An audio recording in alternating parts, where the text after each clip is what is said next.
Praise lord అండి. క్షీరసాగర మదన కార్యక్రమం స్వాగతం. మీ పేరేంటి, ఎక్కడి నుంచి కాల్ చేస్తున్నారు?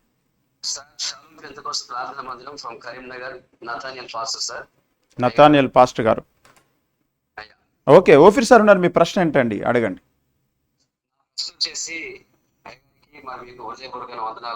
వందనాలు.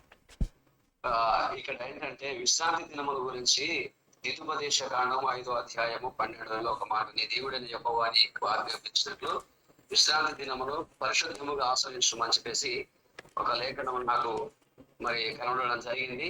అదే విధముగా మొన్నటి దినాన ఒక 25 నుంచి 26 నుంచి 29 వరకు మొన్న సేవా భారత్ లో మీటింగ్స్ జరిగినాయి, ఫైనల్ డే అని. ఈ విశ్రాంతి దినమును ఆచరించాలి, దాన్ని పాటించకపోతే కరెక్ట్ కాదు. మరి అందరూ కూడా ఆదివారము ఆరాధిస్తున్నటువంటి వారు క్రూరమృగమునకు ఆరాధించినట్లే శనివారం ఆరాధించినటువంటి వారే ప్రభువును ఆరాధించినటువంటి వారు అని చెప్పేసి మాట్లాడుతూ ఉన్నారు అయ్య గారు. మరి ఇది నా హృదయంలో చాలా బాధాకరమైన విషయం. మరి అసలు ఏంటి, చాలా మంది కూడా ఆరాధన ఆదివారం జరిగిస్తా ఉన్నారు. మరి ఇది ఎందుకు ఇట్లా వచ్చేసిందని చెప్పేసి నా డౌట్ క్లియర్ చేయాలని ఫోన్ చేశాను అయ్య గారు. ఓకే, అయ్య గారు మాట్లాడతారు.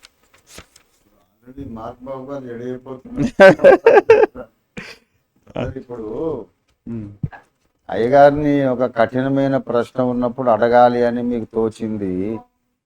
మరి అయ్యగారి గ్రంథాలు చదవాలని ఎందుకు తోచలేదండి? తీసుకోండి, చదవండి. అదిగో సింహనాదం, ఇందులో క్రైస్తవ విశ్రాంతి దినం ఏది అనే విషయం చాలా పేజీలు రాశాను. ఆ గ్రంథం చదవడం మీకు డౌట్ తీరిపోతుంది. వాళ్ళు చెప్పింది తప్పుడు బోధ. కొత్త నిబంధనలో ఎక్కడా కూడా యేసయ్య కానీ పౌలు కానీ అపోస్తలులు కానీ విశ్రాంతి దినాన్ని జాగ్రత్తగా పాటించమని చెప్పలేదు.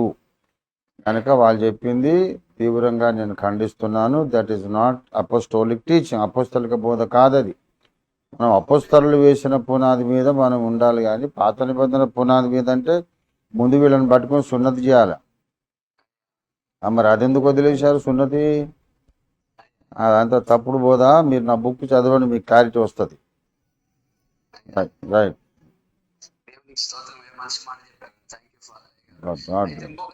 మొన్నొకటి నాకు ఒక కళ దర్శనం పడింది అయ్య గారు. కొలస్సీ రాసిన పత్రిక 1వ అధ్యాయం 23లో ఒక మాట నాకు దేవుడు చూపించారయ్యా దర్శనంలో. పునాది మీద కట్టబడిన వారి స్థిరముగా ఉండి మీరు విన్నట్టు ఆకాశము క్రింద ఉన్న సమస్త సృష్టికి ప్రకటింపబడినట్టు ఈ సువార్త వలన కలుగు నిరీక్షణ నుండి తొలగిపోక విశ్వాసమునందు నిలిచి ఉండేది ఇది మీకు కలుగును. పౌలను నేను ఆ స్వార్థకు పరిచారకుడనైతిని అననే. ఇది నేను ఫైనల్ డే పోతననగా వచ్చినటువంటి దర్శనం అయ్యారు. పోక ముందు పునాది మీద అంటే అపోస్తలులు ఎఫెసీ పత్రిక 2:22లో అపోస్తలులు వేసిన పునాది మీద మనం కట్టబడాలి. అలాగే 1 కొరింథీ 3:9-10లో నేర్పరియను శిల్పకారుని వల్ల నేను మీకు పునాది వేసి తిని, నేను వేసింది తప్ప ఇంకొక పునాది ఎవడు వేయనేరడు అన్నాడు. పౌలన్న వేయలేదు మనకి పునాది, విశ్రాంతి దినం పాటించమని.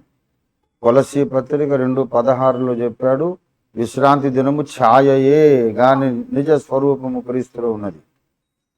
అది పాటించవలసిందైతే ఛాయ అనే మాట పౌలన్న రాయడు.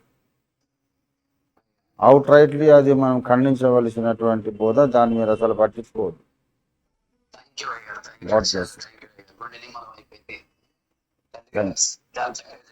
మీరు ప్రతి కాన్ఫరెన్స్కి పోకండి అట్లాగా, గుండె గాబరైపోతుంది. ఉన్న విశ్వాసాన్ని బలహీనపరుస్తారు వాళ్ళు.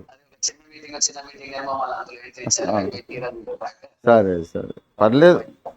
మీరు వాక్యంలో పునాది కలిగి ఉన్నారు కనుక మీరు క్షేమంగా ఉన్నారు. బలహీన విశ్వాసులు అయితే మొత్తమే చెడిపోతారు.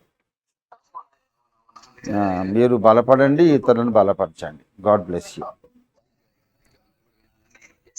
మీరు ముందు గ్రంథాలు చదవండి బ్రదర్. గ్రంథాలు చదివిన తర్వాత ఒకసారి కాల్ చేయండి. సింహనాదం చదవండి ఫస్ట్. మీరు మీ దగ్గర గ్రంథం ఉందన్నారు కదా, చదవండి. ఓకే.